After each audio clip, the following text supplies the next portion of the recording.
Good morning, Facebook. It's Thursday, it's 10 a.m. in the UK, 5 a.m. on the East Coast, and we said good morning. Morning, John. Good morning, Stephen. No, we've just been talking and wondering where everybody else is. Peter's normally here by this time. Stephen's a bit of a, well, Stephen turns up when he turns up. He's a nomad. He wanders in and he wanders out. True. A free spirit. And say good morning to everybody. And thank you for joining us. Right, okay. Now, the first topic of the day has got to be the weather. Storm Dennis has been with us since forever. It arrived last Friday, and it rained hard all weekend. It did. Got nothing done in the garden or down the allotment. No, and it's going to dump more rain on us this weekend as well. And we've got a problem in that there are floods all around. I'm just keeping an eye out for Peter, who's down below. How are things around your way? Oh, plenty of flooding. My son rang up on Tuesday night to say his shed had been blown away, and they'd managed to find bits of it on the allotment, but not all of it. Hello. Morning, Peter. Can you see? Down. Yeah. Morning, Peter. Can you see us? No, you couldn't see us. We had lots and lots of trees down, and then quite a bit of flooding. I live almost at the bottom of the junction of three roads, basically, and it's uphill whichever way you go. And they fitted some storm drainage, and we said, no, you've put it in the wrong place. They took up the curb, they put a perforated tray, and then they put curb back on with holes in the curb so that it could go in and then go down. And we said, you've put that in the wrong place. No, we haven't. This is where it does. Well, Storm Dennis proved that they had put it in the wrong place. So now they're talking about extending it rather than moving it. One of those occasions when you don't want to be proved right. Right, I saw Peter fleetingly then. He came in and out. I did see him as well. Good. It's good to know I'm not seeing things. At my age. Right. Your age. Yeah. Okay. Not that old, Stephen. So thank you. So the weather is obviously a topic throughout the UK at the moment, and around the area of, it's a large area, primarily the northwestern Wales is going to get as much rain in 24 hours as they normally get in a month. And our government are always saying that they're going to put flood defences everywhere that it's needed. But the odd thing is that 1 in every 10 new houses is actually built on a floodplain, which is just, to actually build a house where you know it's going to get flooded, it's just crazy. I mean, the land prices are low because it's going to get flooded. I think the biggest problem, of course, is finding places that aren't on a floodplain these days, because towns are now so big that you get building on the edge, and it is not so good land now these days on the edge of towns. We got a lot of, I don't know whether you call it brown development, fill-in. Industrial. In the Birmingham area, where they're taking an existing plot of land and knocking something down. The current trend is to take one house down and build 6 more or 21 flats in its place. To get more population into the same space. And in devices, I just read before we came. Read it on Facebook, so it's got to be true. The plans for a Devizes railway station are well advanced. Now, given that our original station disappeared in 1962, it was in the town centre. I'm going to bring Peter up straight away, because otherwise he'll disappear again. Just let me bring Peter up and make sure he can hear us. Morning, Peter. Morning, Peter. Okay, our railway station disappeared in '62. It's going to be rebuilt as a parkway, about 2 or 3 miles outside town. And back to your point, John, about housing, what they think will happen is that they will build. He's gone again. They will build. They will build the railway station, the new railway station, which will serve Devizes and put Devizes back on the map. We're already on the tourist map, coach-wise. If we do it train-wise as well, that'd be good for the town. But they will then start building between the town and the railway station. And that's basically what the government says. Okay, you've got to have so many houses built in your area this year. So is that on the line from London to Bristol? It is, yeah. Yeah, it's the same line as Pewsey and Chippenham. Yeah, at the moment. I would say good morning to people. Good morning. Good morning. Good morning. Oh, good morning, Neil, Kelly. And good morning to Neil, also known as Sergeant TCS. Now, as we've got Neil's name up there, Neil is Sergeant TCS, and Neil announced that on the 25th of March, it will be. Over to you, John. That caught John out. I was just going to take a drink of my soup as well. It will be Don't Dream and Drive Day. Don't Dream and Drive Day is on March 25th. We are delighted. Drive Day, of course. Yeah, we're delighted once again to be hosting and helping the message out about streaming and driving, and we still see people actually doing it, and we can't. It's not logical.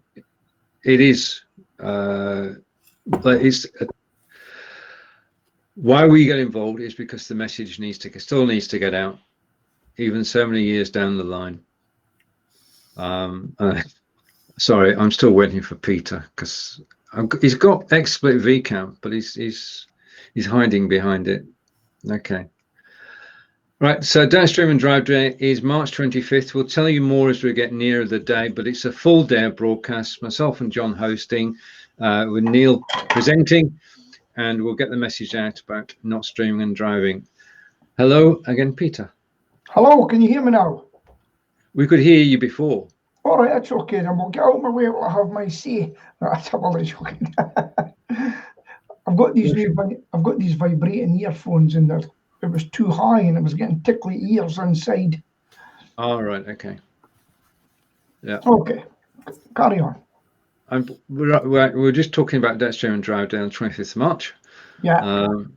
And you're welcome to join us on that day, Peter, as well. Yeah. In fact, everybody can join us. Help spread the message. It would be good to have White Man Van represented on the day. Yeah. It would. Yeah. Indeed. Well, I've got to say that I used to, when I wouldn't watch a stream, but you would have it on as you was chatting. Not a lot of people do that, but I don't do that anymore. Yeah. Unless I'm sitting in the passenger seat. Right. The only thing you miss, Peter, is the weather. And we're in for a drenching. It's raining. It's raining. It's raining here too. It's raining everywhere. Which is better, this or this? Without the lamp. Okay, there you go. Yeah. Okay. With the lamp, we don't see too much detail. Right, where do we go from here then? Right, and our government has finally decided that it's going to bring the Britons home from the Diamond Princess cruise ship. We've got 78 UK nationals who are actually aboard the ship.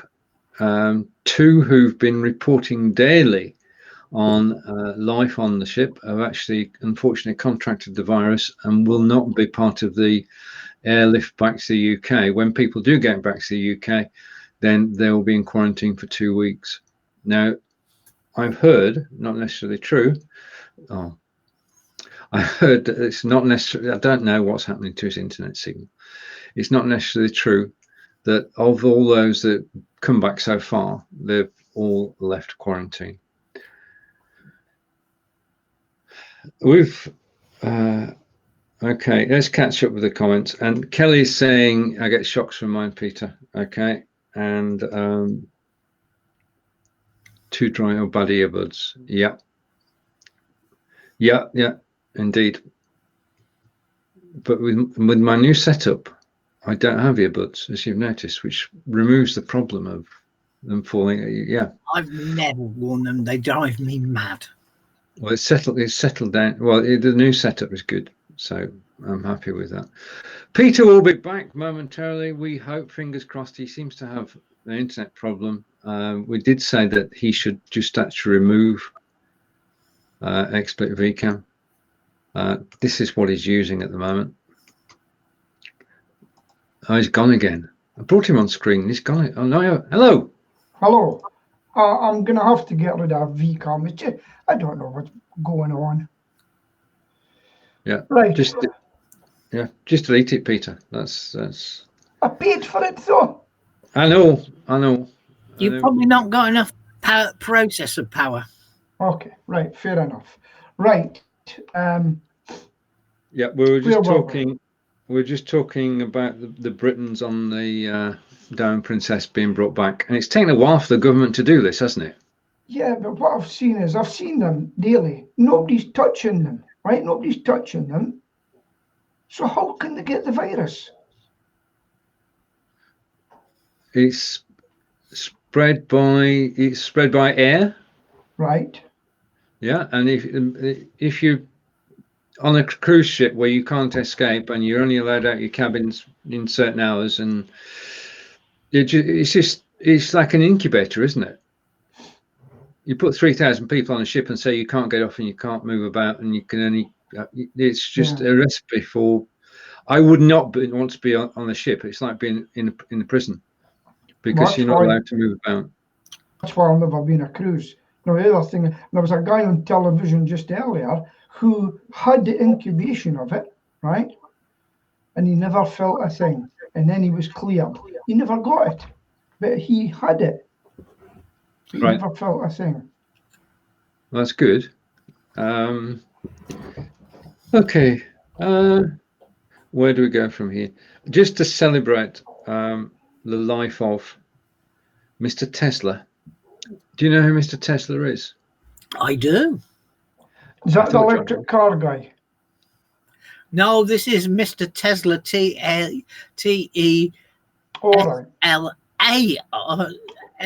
I think it's A-R or E-R, Stephen. Yeah. Okay. I've seen that. He's the man that invented cut, copy and paste at Xerox PARC before Windows was even thought about. Back in the days of DOS.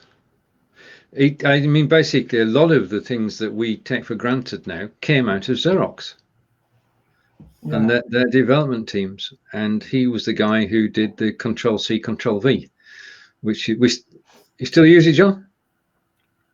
Can't go through a day without Control-C, Control.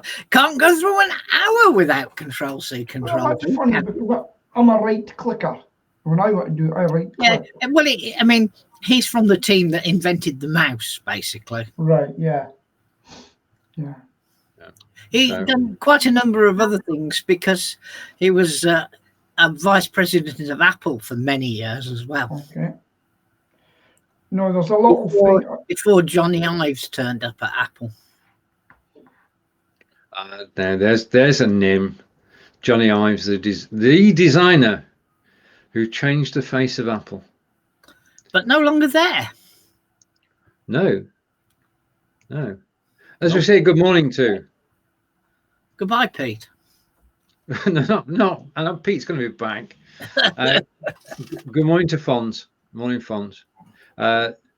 Just to say, Fonz, that March 25th is Downstream and Drive Day. John and I are hosting the show with Sergeant TCS, with Neil, and you're more than welcome to join us on the day. Not the whole day. John and I did the whole day, but if you want to join us for part of the day and talk about Downstream and Drive, or just transport in general, or anything at all, you're more than welcome to come along.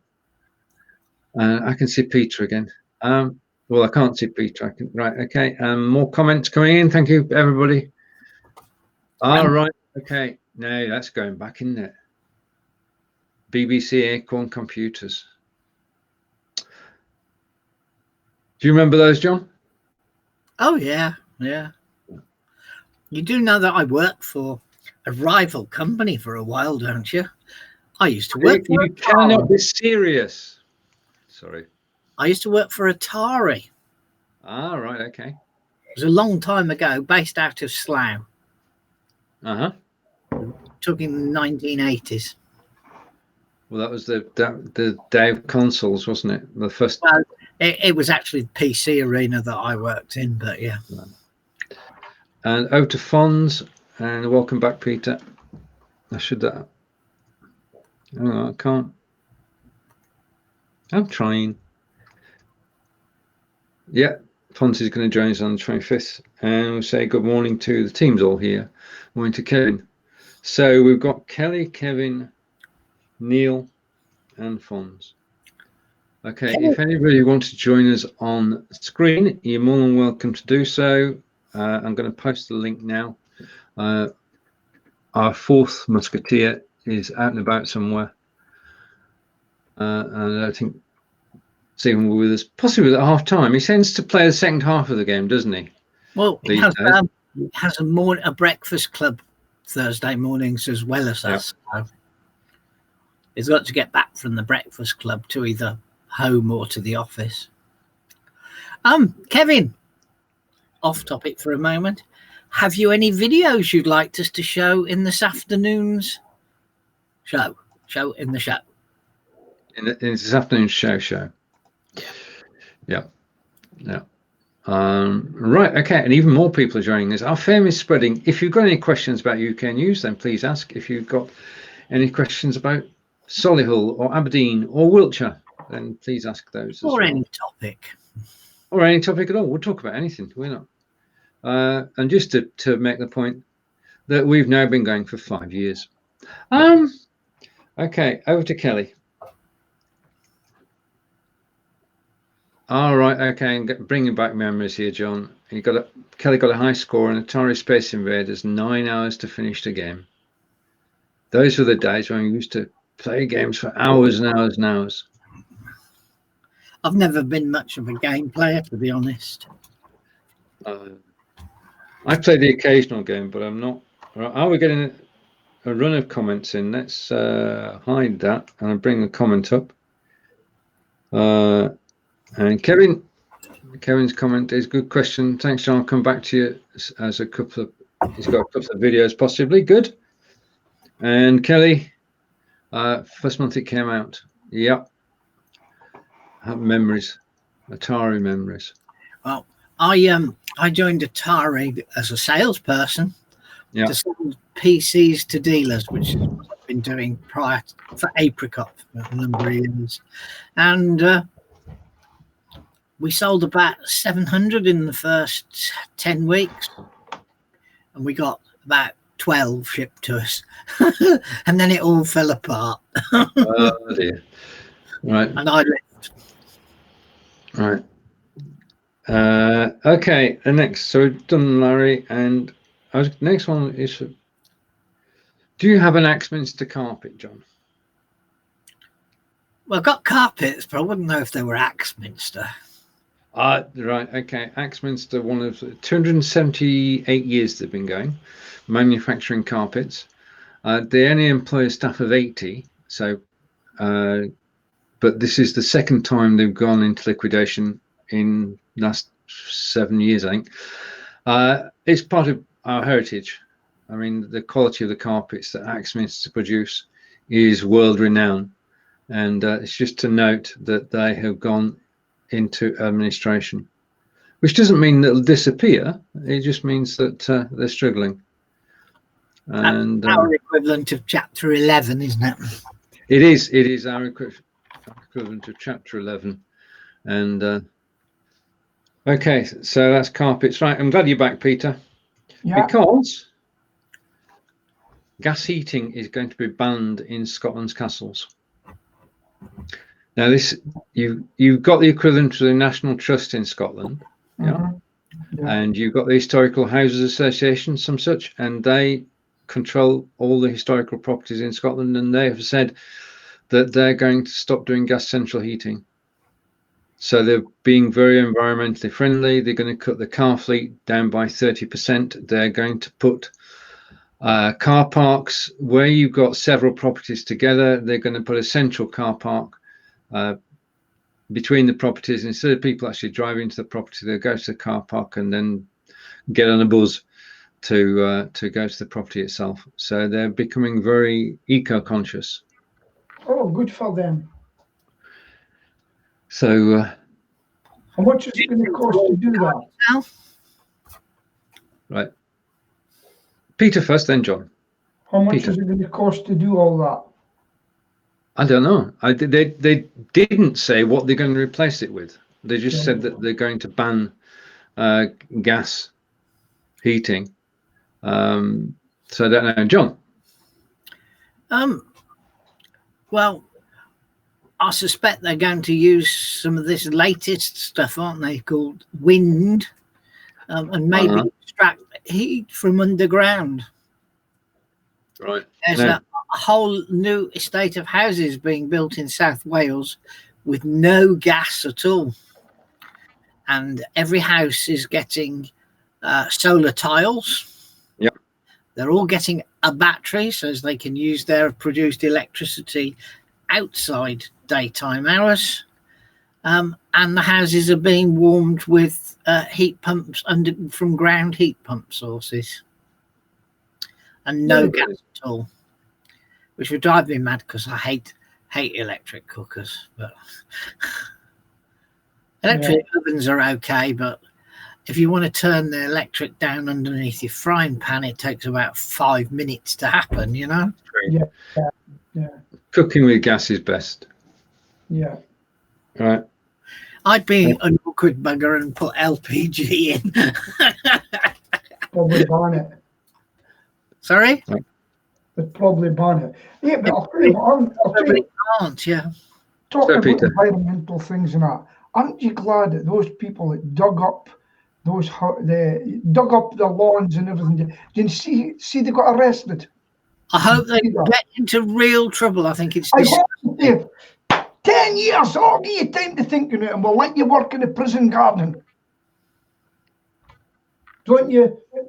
Well, I think it is. You know, they're there going, we're for nature, we're doing it, etc. And then they go and ruin what a really nice lawn.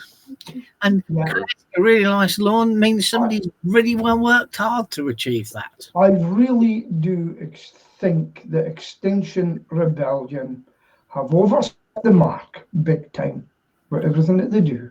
Now, if it was anybody else and they weren't the furry type people, the police would be in with batons and everything, getting them sorted out. Because they're fluffy type people, they just leave them.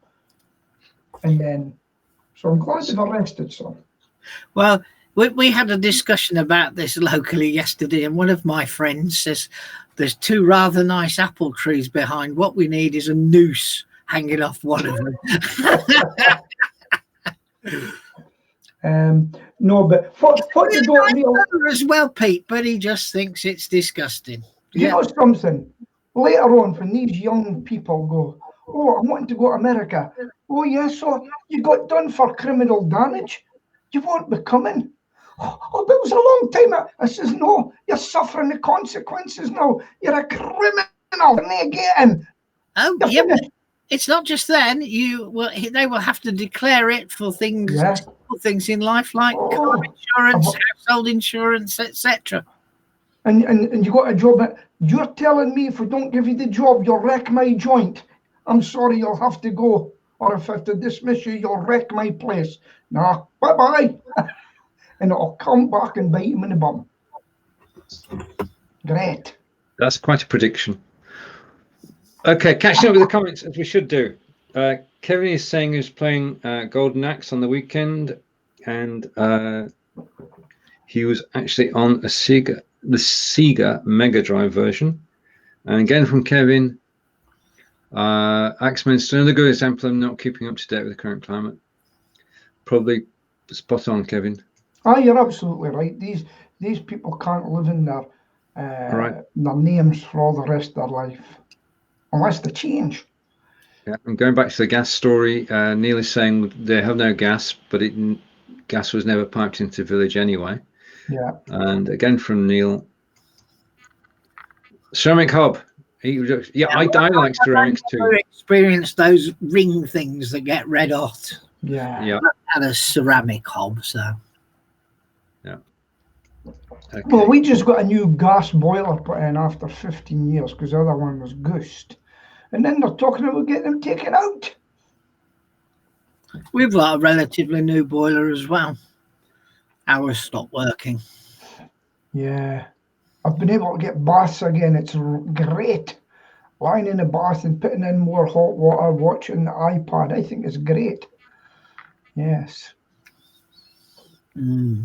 Right. Okay. Now for our political discussion of the week, in which we have two opposing views from three people.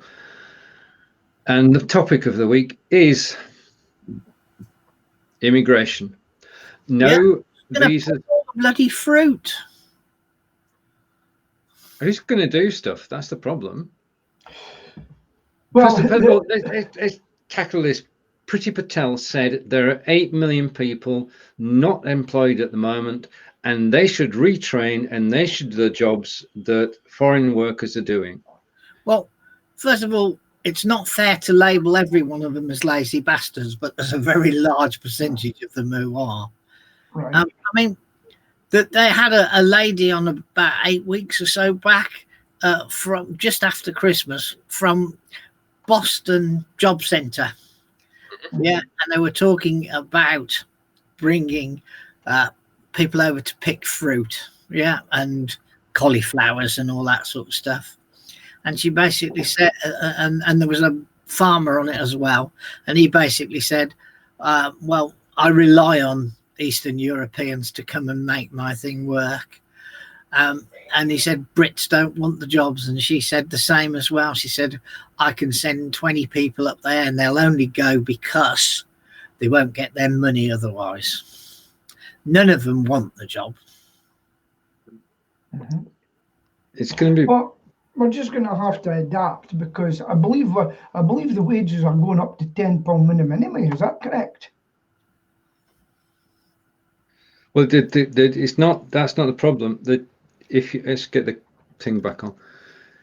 Unless you earn, is it 25 grand?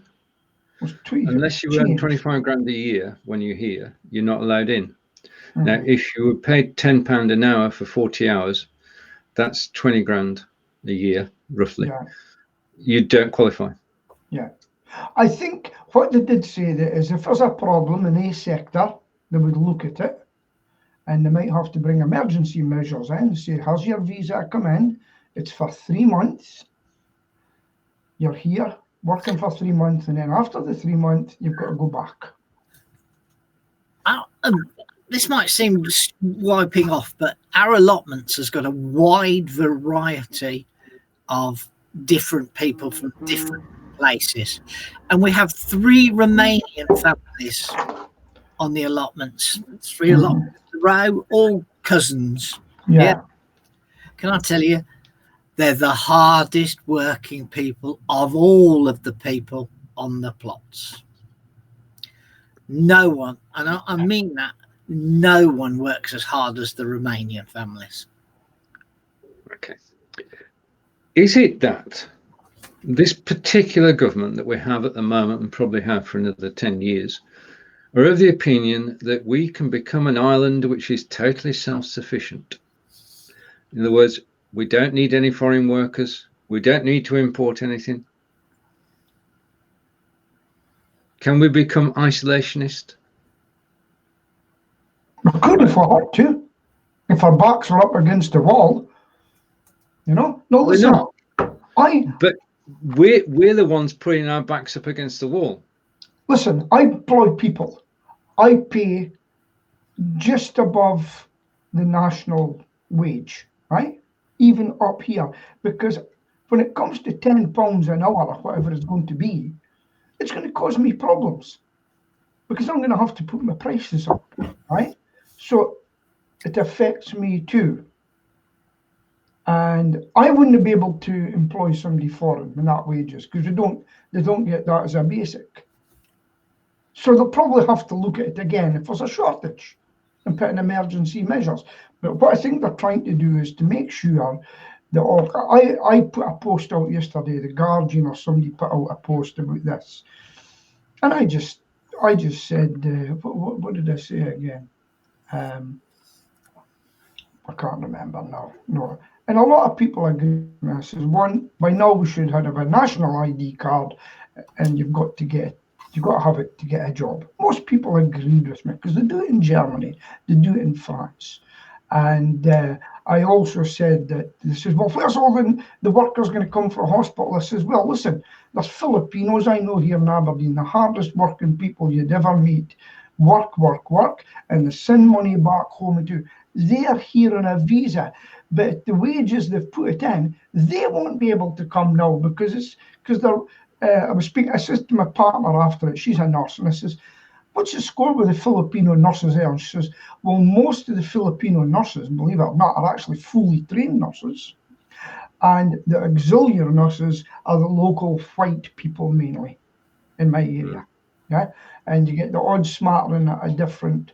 So I think is the bar too high personally. What is an auxiliary nurse? Because we don't have auxiliary. No, how would you call it? It's a nurse. It's not a nurse. There's no. Not fully qualified. So that's called a healthcare assistant. Yeah, like care assistants. That's what my daughter is. She's a healthcare assistant. She does nursing, but she's not got a degree in nursing. So they're not nurses. They can take a wee step up to do a wee bit more, but that's a position. But most of the foreign nurses I meet from Sheila meets from India, Philippines are actually fully fledged nurses. However, they're not on that wage it needs to come in, and it will be a problem. They're going to have to look at it. They've raised it too high. I think we're all on the same page, which is good. Kelly's saying we bring in people from Mexico to Canada, pay room and board, and people come from other countries too. And this is a global fact. No one wants to do the jobs that they do on the farms. And there's a good point made yesterday, which was this, that the whole thing is that the people that we allow in should be highly skilled. Okay. And the definition of highly skilled is to have a skill which is, well, one of the professions.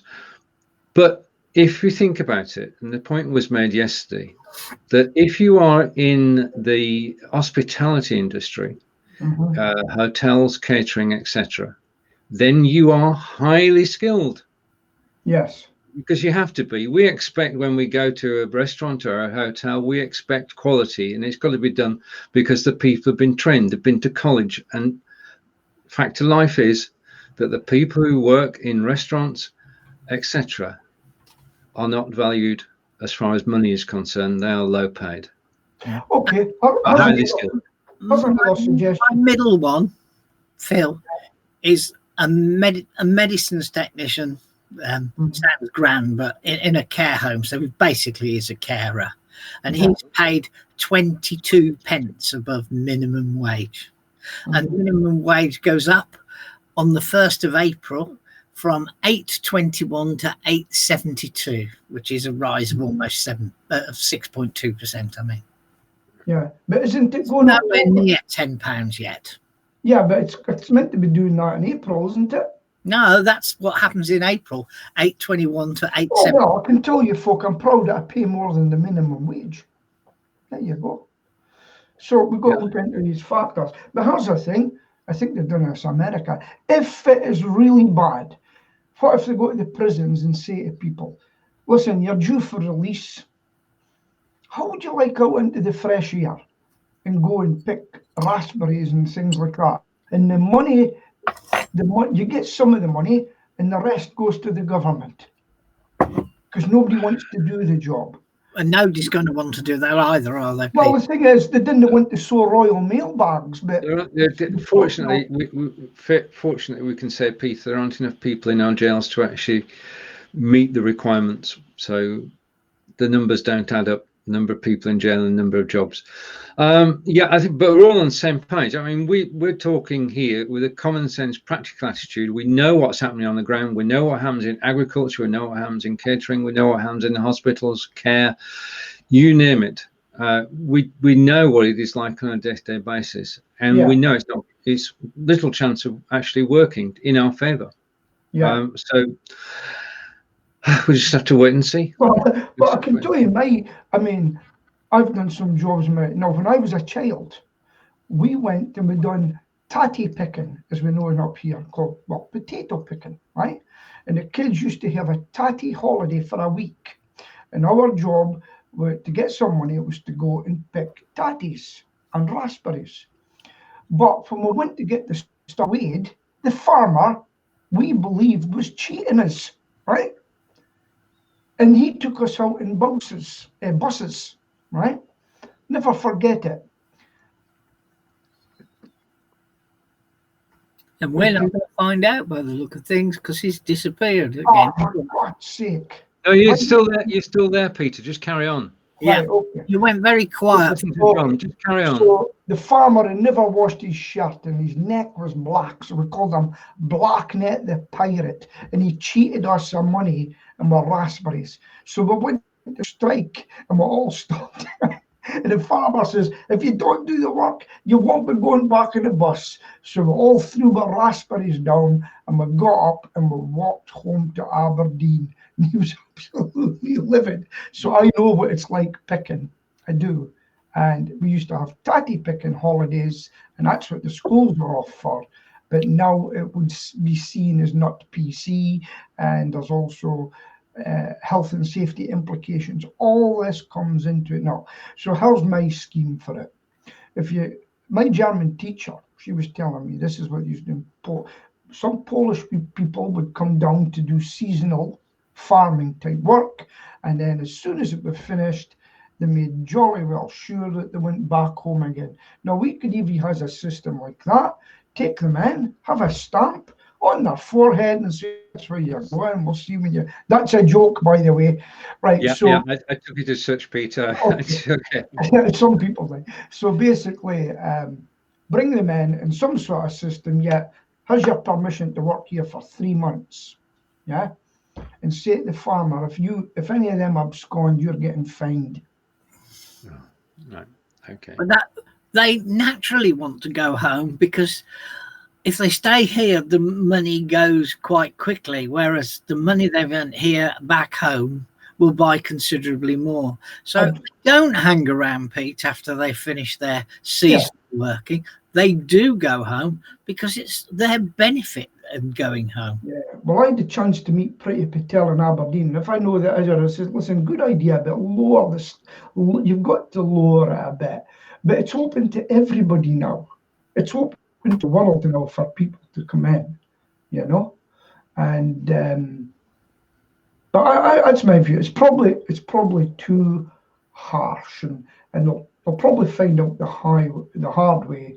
The need to do it. In a way, you've got to put a line in the sand somewhere, and maybe you have to move it backwards or forwards. But if you don't start somewhere, you'll get nowhere. It's a start, and Okay. Yeah. See, here's another thing. Every year in my pest control business, right, until just recently, a couple of years back, I used to get a student to come working for me, and they had a set rate of pay. And I says, it'll be for the summer. All you're doing is wasps elimination, and I would train them to do the wasps. And a guy that done it one day, I met his father, Dean, and I had a chat, and I says, how's Trevor getting on? He says, he's actually a property manager, surveyor in London. And he often tells me about your job, Peter. He says it was the best job that he ever done. And he was there with me as a student. So there you go. Gives you a bit of practical experiences too. And if somebody came and asked me for a testimonial, what do you call it, a referral, say that was a great guy, never slept in, was there every day and enjoyed his work, he would be an asset for your business. And I'm just waiting for a thumbs up. Who from? Is number 4 there? I don't know. I think it was a thumbs up. I'm not sure. Okay. Morning, Stephen. Morning, how are we? We're good. Right. The current topic of discussion is, can you hear us? Okay. Yeah, fine. Okay. Is immigration. Oh. What's your take? Has Peter gone yet? Everything's. Is Peter been? What did Peter have to say? He should have been here to listen. we're all on the same Thank page. you so much, Peter, for listening to you. I have to ration it. You'll be surprised that we actually agreed. Yeah. Bloody hell, okay. I agree with you then. If you lot are agreeing, and far from me to... You've just voluntarily cut your pay to 20 pence over minimum wage then. Is that what you've agreed to do, Stephen? I dream of a minimum wage. How's the thing? You might not want to answer. If you were to take on an employee now, what do you think your rate of pay would be then? You've got to give me more context than that. To do maybe to take over your job in a few years' time, to run the business with you, what would you pay somebody now to come in and sit with you? That's probably yeah. It's all about context. Not a lot, because I don't need a lot. Okay. So I'll say answer the question. 30 grand. 30 grand. Well, you know something, you must be making some money there, because you're well above the Priti Patel wages to come to the UK. Oh, I'm well above Priti Patel in everything, mate. So there you go. At least he's above and not on top of her. But we won't go. Don't even go there, mate. Don't even go there. Especially remember what's happening on Saturday. Sorry? Stephen's birthday on Saturday. Right. It is my birthday, yes. And in his honour, I'm taking 40 close family friends to have a wedding in Peter Stevens' honour. You're getting married this weekend, is it? Saturday, yeah. Saturday. 2 sleeps. Saturday. Oh, well, I hope it goes well. Thank you very much. Thank you very much. Congratulations. Thank you very much. And all my 60-year-old plus friends are saying, why? We were thinking the same, but we didn't want to own up. Yeah, brilliant, isn't it? Absolutely brilliant. Generally, when people get married, things change for some reason. You know? Really? Okay, here we go. Some Aberdonian advice coming along, I think. Well, my partner and I have actually got the same surname, and I embarrass her because when we go to hotels and that, Mrs. Stewart, she'll say, yeah, I say, she's still Stewart, but we're not married. We share the same name. It saves me a lot of money. And she'll say to me, well, you shut up. But we're both Stewarts. Well, we will be Susan and Stephen Silk, SSSS. Okay. Don't think I could go through Well, I stopped the conversation. I do apologise. No, it's okay. I'm going to bring the conversation around. Do you use cash at all? Not a Daily? lot. Yes, I do. Chip shop everywhere else uses a card. And every time I buy things in the chip shop, I go, time you took plastic. And he goes, I can't afford it. It's too expensive. And that's a future scandal, you know, the amount of money that Barclaycard, MasterCard, you know, the card clearance companies, that's the next scandal, because not only do they take 1.4% from us, so to speak, but they also charge the merchant, what, 4, 5, 6%? Yeah. It's the next scandal. 10 years ago, people say, why do you let them get away with that? Oh, they're the banks, of course. I've just got a new one, and it's 0.84% that I pay, and you get the money in the bank the same day or next day. Is that? Do you mean like Stripe? It's just A merchant services. the money's in the next day, and it's What's it underwritten. called? What's it called? I can't remember offhand, but it's just because I says, what happens if you don't pay me? He says, we're insured. They've got underwritten insurance. No, it is a bank. Because it's about 3% now with Barclays, which you can't Any claim. transactions, yeah? Yeah, transactions, 0.84%. Stripe is 1.4%. Yeah. Plus, I think it's 20 or 40p. I can't quite remember. Yeah, well, I mean, that's the same as PayPal. No, it's not. It definitely is not. PayPal's up at 6-7%. It's not. Oh, It is. It's not. It's dependent on how much you turn over with them. Yeah, and if it's not a lot, 1.4% plus. what's it? Yeah, okay. What volume's going through there for that? $1 million? No, I don't think it's that high. But the highest rate is only 2.4%. That's what I get, 2.4%. And I put peanut money through it every year. And it says UK's cash system will collapse without new laws. Why? Why? Well, it's from a practical point of view. 2 million people in the UK don't have bank accounts and rely solely on cash. Yes. Sorry, John. I was going to say, up until recently, anything under a £5, I paid cash for. Yeah. Mm-hmm. But now it's just as easy to swipe your card. Yeah. And you're gone. So yesterday I bought something for £1.29 and then I paid by card. And that's the way it's going, isn't it? But we've got to keep cash in circulation. That's what they're saying. And if we're not very careful, we'll just become a plastic society. And those who don't have bank accounts will be stuffed. It's basically the long short of it. As well, isn't it? The new note came out yesterday that's plastic. Is it £20 yesterday?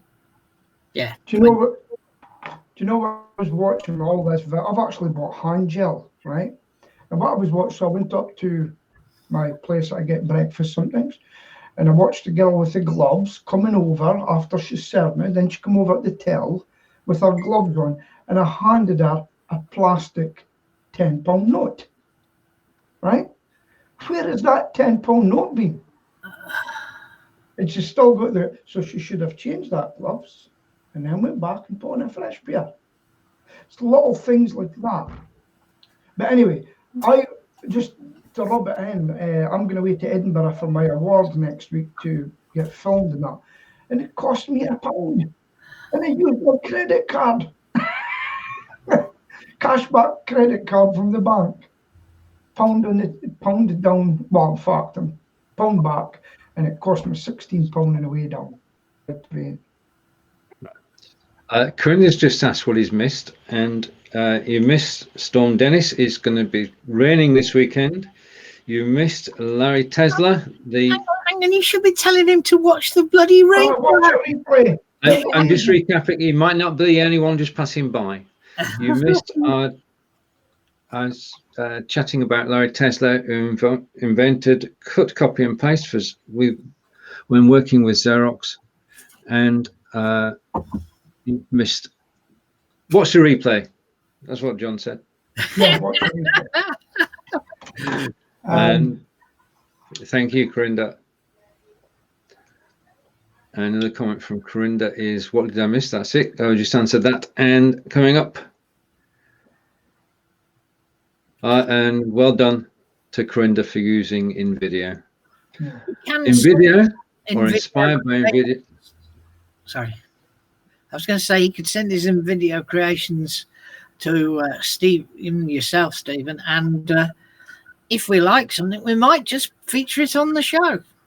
Indeed, and the show is at 4 p.m. today, and we lost Peter again, but he managed to stay with us for about 45 minutes there. So there you are. What's happening in Stoke, Stephen? Beautiful sun today, beautiful. It's about 80 degrees out there. I can just see the waves crashing gently onto the beach, and the palm trees are blowing gently in the breeze. It's gorgeous, absolutely bloody gorgeous. I've been on to Stoke Council about 4 times in the last year to try and get them to unblock a drain on the road. and because they've not done a bloody thing about it, there's a bit of a pool just outside my house, and so when there's also a speed bump, and when cars drive past at the legal limit of 30 miles an hour, it's like a tsunami coming onto the pavement and soaking people. So that's really good. Stoke City, a couple of big losses just recently. So we're not sure what's going on there, but there's more confidence about us being able to stay up and make this a survival season. Keele University goes from strength to strength for me.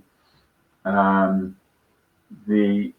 was doing an app development clinic yesterday, and for the first one, and you normally expect these things to take 6 or 7 months to sort of bed in a monthly app clinic. And Stonely, I was talking the hind leg off her for all 3 hours. And it was just superb, and just another example of what a brilliant university they are for businesses. Mm-hmm. And dead chuffed to bits. And Stoke is doing well despite all the people who try to stop us. Now, Report. Have you got much other things on the agenda?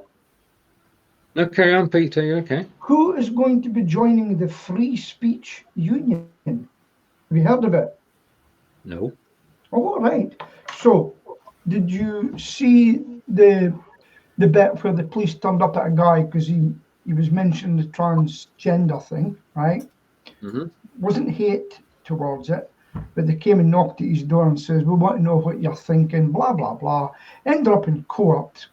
Well, guy's an ex-policeman. He didn't threaten anybody or anything, but he put his views across. So they says, "We're taking note of this, and it's going on your file," which would stop him getting a job. So Whoa. He was a serving policeman, not an ex-policeman. He's an ex-policeman. They took a statement from him, and then they decided to go forward with a non-criminal reference for a non-crime. And he went to court. Crown Court. Crown Court? Yeah. He sued. Essentially, he sued him. Yeah. And it came out that the judge said, "Get back in your box, Mr. Policeman, because you've patently said it's a non-criminal issue." So, I mean, I can't swear on here. No. What he did, the judge said to the police, "Look, this is not the German Gestapo state. This is yes, I agree. The East German Stasi state." So Toby Young, who lost a lot of work, Toby Young, the writer and that. Is he one of those fascists you like? No, he's a conservative, and he was deplatformed. They looked at his past tweets and they victimized him for it. They made sure he was deplatformed from everything. He done a lot of good with children's private schools and everything. Yes. Hold on. So in the end, he has set up the Free Speech Union.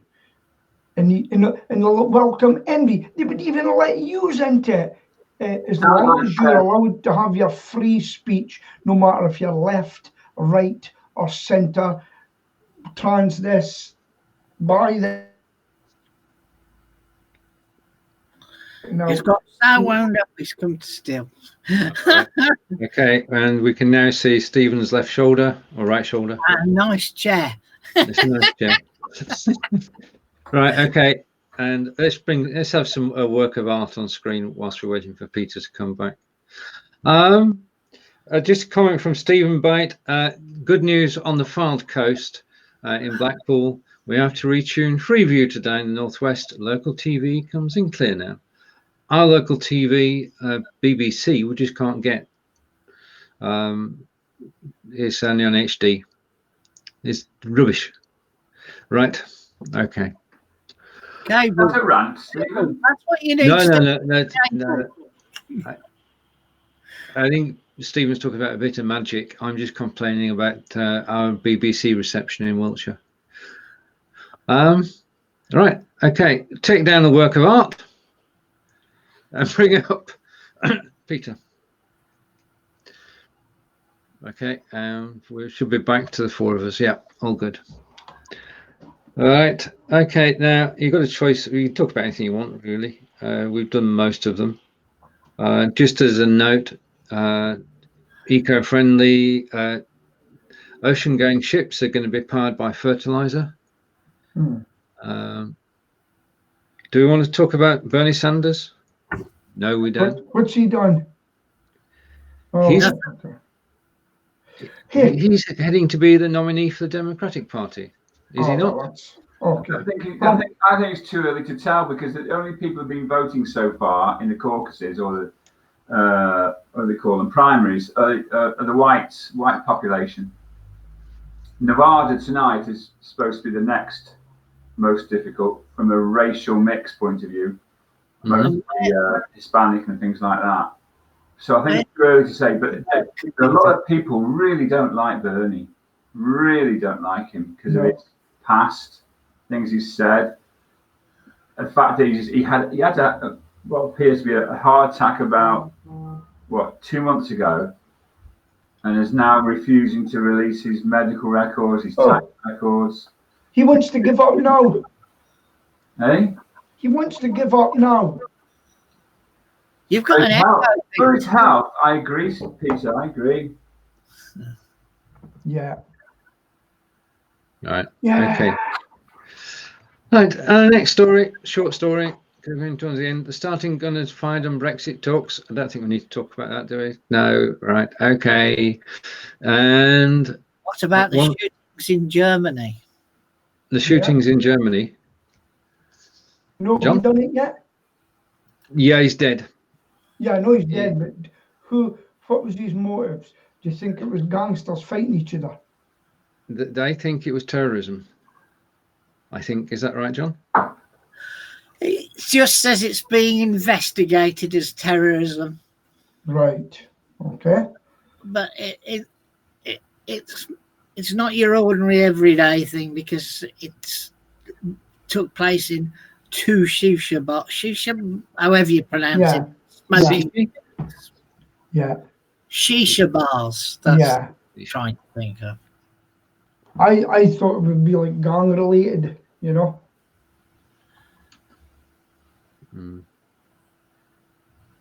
I mean, there's every possibility, because they were two separate shisha bars that were attacked, that it could be gang warfare rather than terrorism. But we'll have to let the police find out, won't we? And then when they find out, they'll try and keep it quiet. I'm just going to change my background before we go on to the last story. There's my background. Oh, look, your smoke's coming out your head again. Right, okay. I didn't realise until after I'd done the whole video that it looked like steam was coming out of my ears. Okay, right. And it's all about HS2, of course. Stevenson has been given the new rail link role. Mr. Stevenson is now the head, or is running the HS2 project. It's more relevant for me because he is the Member of Parliament for Nelson and Colne, otherwise known as Pendle, which is next to Burnley, which is Lancashire, and Nelson is where I lived for many years. But HS2 is the poison chalice, isn't it? Well, there's a lot of fuss around here, because to go round the NEC, they're going to take out a very famous bluebell wood. There will not be a single tree left from the wood. So there's a great deal of fuss about it. And we've all been given, because it comes through Solihull, and the interchange for the airport and for Birmingham International is also in Solihull, because the Birmingham Airport and Birmingham International Railway Station and the NEC are all in Solihull. And there's a great uproar about modern monstrosities that they're planning to build for this interchange. And then they're going to build 2,000 houses around the interchange next. So it's going to have quite a dramatic effect in this area. Did you see the first thing I heard him say was that the government is going to keep a close eye on this project? What? Yes. $1 billion, now 112. 32 billion to 106 billion. That's not called taking your eye off the ball. That's called pumping the ball up, isn't it? Who started HS2? No idea. We did. Well, sorry, no. Labour started it 2009. Labour. HS2, yeah. Oh. Is it that scrawny-necked man called Adonis? No. Do you think this Stevenson is related to the Stevenson of Railway Fame? It would be good if he was, wouldn't it? It'd be a nice little story. It's more appropriate to call him B. Right. Okay. We've come round to that time again. Oh. John, it's over to you. Oh gosh, it's already 1 minute past 11. Well, the rain has just gone crazy here. It is absolutely bucketing down. Well, yes, it's just snuck in there from Kelly that China Railway Construction Corporation have said they could save £25 billion of the 106 billion and do it in half the time. That's interesting, isn't it? Well, they put together this hospital, didn't they, in 2 weeks? Was it 10 days? Mm-hmm. Then it turns out that they didn't put anybody in it, but we won't go too deep into that one. How many of the workers died putting it up? I don't think anybody did they? Well, they wouldn't tell you. Well, I wouldn't tell you which way the wind's blowing in China, so No. it's no good asking that kind of question. Anyway, it's time from a very wet and windy Solihull to say goodbye from a nondescript Scotland, because Scotland's just one of those boring. It's beautiful. Yeah, get off. From the man with steam coming out of his ears, who looked so angry on his video the other day. And from my friend. I'm on the right track, John. Sorry? I'm on the right track. He thinks it's funny. There aren't any flying pigs. The window. I was wondering what's going on. So from Stoke-on-Trent with his palm trees, his 86 degrees, and all the other stuff that is his. Our best wishes for a wonderful Saturday, Stephen. Thank you very much. Thank you very much. Thank you, Stephen. Yeah. So from next week, do we have to call you Mr. Silk? Well, no real difference there, mate, but yes. Yes. Goodbye from all. Bye. Bye.